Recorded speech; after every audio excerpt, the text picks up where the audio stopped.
Capricorn, Sun, Moon, Rising, and Venus signs. Kamusta kayo? Sana po nasa mabuti kayong kalagayan. Welcome back po sa Star Tarot. Kung bago kayo dito, welcome din kayo. Thank you sa inyong support. I truly appreciate it. God bless you all. Tingnan natin ang mga messages ni Capricorn for today. Paunang mensahe ninyo ay 7 of Swords. Ayan. So, mag-iingat po kayo, no? Capricorn, this is a warning for you, no? Na kung ano man yung mga valuables ninyo, tangible or non-tangible man yan, ano? Pag-ingatan po ninyo, no? Pag-ingatan ninyo, make sure na check ninyo yung mga password ninyo, yung mga pin ninyo, yung trabaho ninyo, make sure na bago kayo pumirma ay na-review ninyo, yung mga ganun ba? Because you never know, no? Sa paligid ninyo, baka merong low vibration people na alam mo yun, nagbabantay lang kung kailan makasabotahe, kung kailan panira sa inyo, na kung ano man ang inyong ginagawa, yung ganun, papakialaman ang inyong ginagawa, yung mga ganun ba, no?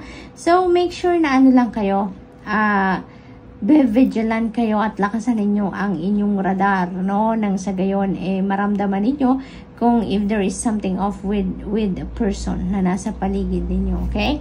Kaya, and even ideas, no? Capricorn, even plans or ideas, keep it close to your heart around this time, no? Mag-iingat kayo. We have 3 of Wands. Ayan, napakaganda naman ng bawi, no, ng energy nito because this is a good fortune energy, no?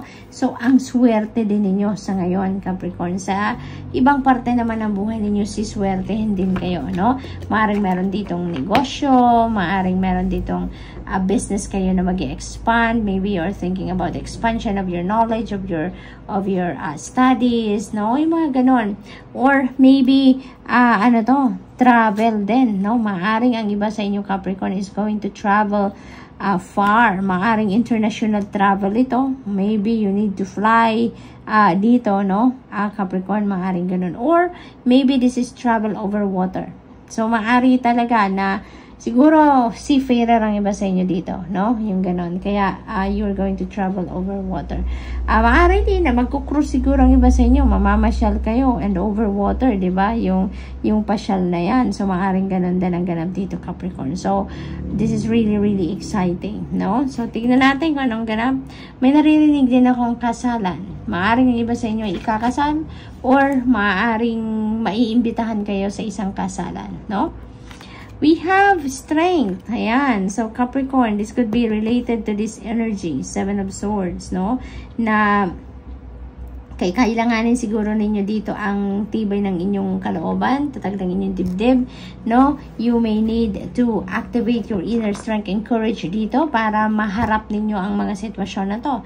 Kasi maaari, ang nafe-feel ko din dito for some of you, Capricorn, pero of course, hindi ito para sa lahat, ano? Just take as it resonates. Ang nafe-feel ko din dito, maaring ang iba sa inyo, meron nang nangyaring ganito. Meron nang nagsabotahe sa inyo, meron nang nakialam sa inyo, meron nang inunahan ka na sa mga plano ninyo, no? Maaring nalaman niya yung inyong mga plano, yung mga strategy ninyo at inunahan ka na, no? So, maaring ganoon. Kaya ngayon, parang nasasaktan ka dahil may gumawa sa iyo ng ganoon, or maaring naiinis ka, nagagalit ka, or parang nawala ka ngayon sa nawala ka ngayon sa focus or sa concentration, ano? Kaya kailangan mong tibayan ang inyong dibdib dito. Activate your inner strength and courage dito para maharap mo squarely kung ano man ang inyong sitwasyon. Huwag kayong papadala sa intimidation ng iba, huwag kayong papadala sa mga panloloko ng iba dito, you know. Bumalik ka sa sentro, bumalik ka sa balance, no? Get the equilibrium back in your life nang sa gayon maharap ninyo ng tama ang sitwasyon na to. Maharap ninyo ng patas, no? Kumbaga, ang laban na to, okay? So, what else? We have judgment energy. Ayan. So, this is a very important decision that you are facing right now. This could be related to this 7 of Swords energy, no? Maaaring kailangan mong pag-isipan mabuti dito muna bago kayo magdesisyon. Kung ano man itong kailangan ninyong pagdesisyonan, because this could be a crucial decision sa ngayon, no? Na kailangan ninyong gawin. Lalo-lalo na kung related yan sa trabaho, related sa pamilya, related sa mga pangarap ninyo, yung mga ganon. So, think twice, think thrice, and also listen to your intuition, no? Pakinggan ninyo kung ano yung gabay sa inyo ng Divine Universe through your intuition, because it will guide you, no, to the right decision, okay? Decision na hindi ninyo pagsisisihan, okay? So, good luck, and that's all I have for you for today. Thank you for watching. Love and light. Namaste. Hello, Virgo, Sun, Moon, Rising, and Venus signs. Kamusta kayo? Sana po nasa mabuti kayong kalagayan. Welcome back po sa Star Tarot. Kung bago kayo dito, welcome din kayo. Thank you sa inyong support. I truly appreciate it. God bless you all. Tingnan natin ang mga messages ninyo for today. Virgo, para mensahe ninyo ay the Chariot energy. Ayan. So, you know where you're going. You know where you are heading. No? At parang para sa inyo malinaw. No? Malinaw na yung path na dapat ninyong patunguhan sa ngayon. You know kung ano exactly ang gagawin ninyo, saan kayo patungo, kalkulado ninyo dito ang bawat galaw ninyo, no? Virgo, parang ganun. Parang pinag-aralan ninyo, no? Every step of the way na titikin ninyo dito, parang pinag-aralan nyo yan. You are moving cautiously as well. Parang bawat step, maingat na maingat din yung gagawin, no? Dito. Kaya napakaganda kasi very, ano kayo dito, very maingat. You are moving, you know, slowly but surely, ika nga. So, we have Tower energy. May mga sudden changes na magaganap dito for you, Virgo, no?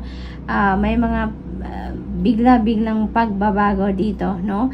Maybe, parang nakikita ko dito sa card na to, maybe you are, ano, kapit na kapit kayo sa isang bagay, no? Kapit na kapit kayo sa isang bagay, sa isang sitwasyon, sa isang ganap dito sa buhay ninyo. Pero, hindi yun solido, no? Walang solid foundation dyan. Kaya, parang, kailangang i-distract yun, no? Para makapagsimula kayo, makapag-lay ng solid foundation sa sitwasyon na to, no? Kasi maaring sa ngayon, ano, wobbly, 'di ba, ang inyong kalagayan, even if kapit na kapit kayo diyan sa kung anumang bagay na yan, let's say for example trabaho, no? Maaring meron ditong sitwasyon na, alam mo yun, talaga nag-hold on kayo dyan tightly, pero that is not good anymore sa ngayon. Maaring hindi na yan ang best para sa iyo sa ngayon, hindi na yan ang kailangang pagtuunan ninyo ng pansin, hindi na yan ang dapat nakapitan ninyo because kumbaga expired na no, parang ganon. Kaya it has to come to an end, it has to come down, no, para makapagsimula kayo ng panibago, no, yung parang ganon. And kung ano man ang event na to, no, yung mga changes na to na magaganap sa buhay ninyo, Virgo, kung ano man ang event na to, this is going to lead you to a path where you will be in alignment with your purpose and your destiny, no? Kaya magiging masayang masaya kayo dito. At the end of the day, kahit hirap na hirap kayo ditong mag-adjust sa una, gulat na gulat kayo sa mga pagbabagong mangyayari, at the end of the day, ipagpapasalamat nyo pa rin na nangyari kung ano man ang nangyari, dahil mararamdaman ninyo dito ang contentment, ang saya, at saka iba, no, iba ang mararamdaman ninyong saya, hindi lang happiness kundi joy, dahil makikita ninyo or ma-experience ninyo na kung ano man ang inyong ginagawa, it's very fulfilling. Kung ano man ang gagawin ninyo dito sa kung saan kayo makakarating, it's going to be very fulfilling para sa inyo, no? Kaya iba ang mararamdaman ninyo, yung parang mag-shift talaga ng 360 degrees kung ano man ang nararamdaman ninyo before at doon sa pupuntahan ninyo, no? So, what else, Virgo? We have 6 of Pentacles. Ayan, you will get the support, no, that you need, no? Maaari may mga tao ditong tutulong sa inyo dito sa inyong sitwasyon, no? Kasi yung pagbabago ito, it could be related sa trabaho, sa source of income ninyo, sa karera ninyo, sa negosyo ninyo, sa relationship, no? Maaring ganon. It could be in any area of life, no? Depende sa inyong sitwasyon. At maaring kakailanganin ninyo dito ang suporta ng mga tao para makaget through kayo sa changes na ito, no, na mangyayari sa inyo, kasi nga maaring biglaan ito, hindi ba? Kaya wag kayong mag-alala, because you will receive or you will get the support from the people around you, no? So, mayroon ditong susuporta sa iyo, mayroon ditong aagapay sa iyo, gagabay sa iyo, no? Kung ano ang kailangan ninyo, pera, resources, advice, input, no, perspective ng iba, no, you will get it, no, Virgo. So what else? We have the full energy. Ayan. So, this is new beginning energy. New beginning energy. So, napakalakas talaga ng energy dito sa inyo, Virgo, na meron talagang bagong mangyayari dito sa buhay ninyo. There's going to be a new path na magbubukas para sa inyo dito na talaga namang it's not yun ang nakasanayan ninyo. This could be something na super different from what you used to do, no? Ibang sitwasyon talaga ito, no? This is parang uncharted territory para sa inyo. But, no, you are also going to, parang pagsisikapan ninyo din itong pagtagumpayan ninyo kung ano man ang gagawin ninyo dito. It's because naniniwala din kayo na it's about time na din siguro para mag-thrive kayo, para mag-grow kayo, or para mag-evolve din kayo, no? Kaya, ano na rin kayo, okay na din sa inyo, no? Na magsimula kayo ng isang bagong sitwasyon, bagong experience, no? Na hindi pa ninyo nagagawa or na-encounter man lang in the past. So, good luck, Virgo, and that's all I have for you for today. Thank you for watching. Love and light. Namaste. Hello, Taurus, Sun, Moon, Rising, and Venus signs. Kamusta kayo? Sana po nasa mabuti kayong kalagayan. Welcome back po sa Star Tarot. Kung bago kayo dito, welcome din kayo. Thank you sa inyong support. I truly appreciate it. God bless you all.